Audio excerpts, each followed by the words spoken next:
This is the U.S.-Mexico border, and if you want to cross illegally into this country, this is a good place to do it. A simple barbed wire fence once marked the border. Now there is nothing. Within the city limits, a ditch has been dug. Crossing here is a little more tricky, but it doesn't stop hundreds from crossing into Douglas, Arizona each and every night. It's a Thursday night. A full moon hangs over the Cochise County Fair. Now the action begins. One by one, two by two, individuals cross quickly and easily. The Border Patrol estimates it will catch maybe half of those trying to cross. I'm at First and Gulf eastbound. Every day they apprehend an average of 350 men, women, and children here.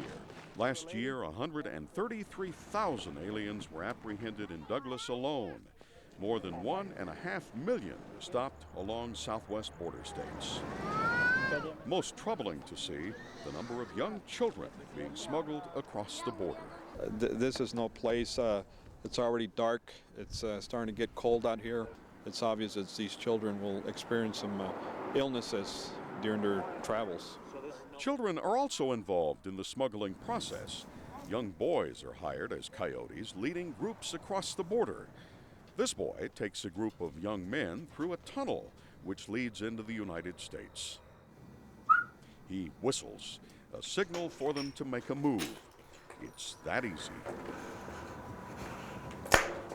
Children are not prosecuted by the Border Patrol, and so it's common for young coyotes to be apprehended dozens of times illegally crossing the border. After being fingerprinted, illegal aliens are quickly returned to Mexico. But since the Border Patrol will not arrest them until they've been apprehended 10 times, it is likely they will soon make another attempt to cross the border.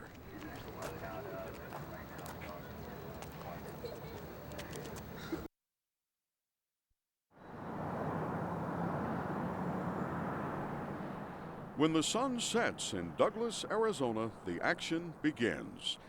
Men, women, and children illegally cross the U.S. border by the hundreds. Border Patrol agents here will apprehend 350 illegal aliens each day. They believe at least that many make it through unnoticed. Vamos mover uno por uno. Many head north to Colorado. Along I-70 in Denver, the Colorado State Patrol stops a van load of 31 illegal aliens. The conditions are unsafe and unsanitary, but they are lured by the promise of employment and a better standard of living. The Immigration and Naturalization Service says Colorado has become a major migration route for illegal aliens traveling to other parts of the country. 5 years ago or 10 years ago, it wasn't near the volume it is now. That's because the chances of them being apprehended here are slim. This past year, the INS has allowed more suspected illegal aliens to remain in Colorado than it has removed. That does not sit well with some local law enforcement officials. It's been terribly frustrating. Sheriffs Jeff Corvo and John Warner say repeated attempts to get the INS to respond to their communities were ignored. Local construction workers there felt they were losing their jobs to illegal aliens, and they wanted something done about it. We continue to stop at least weekly carloads of illegal aliens. And every time we'd stop them, we'd call immigration, and they would not respond to us. So the sheriffs took action.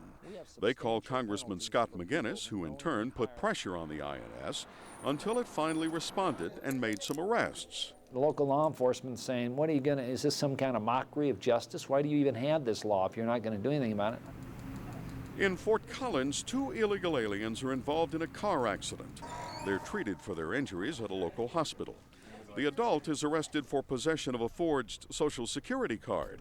Again, the INS does not respond. So, at his first court appearance, the forgery charge is dropped. The illegal alien is released. There is a price tag for these decisions. Colorado taxpayers now pay more than $1 million each month, up to $14 million a year, just for emergency health care for illegal aliens, and that number will continue to grow.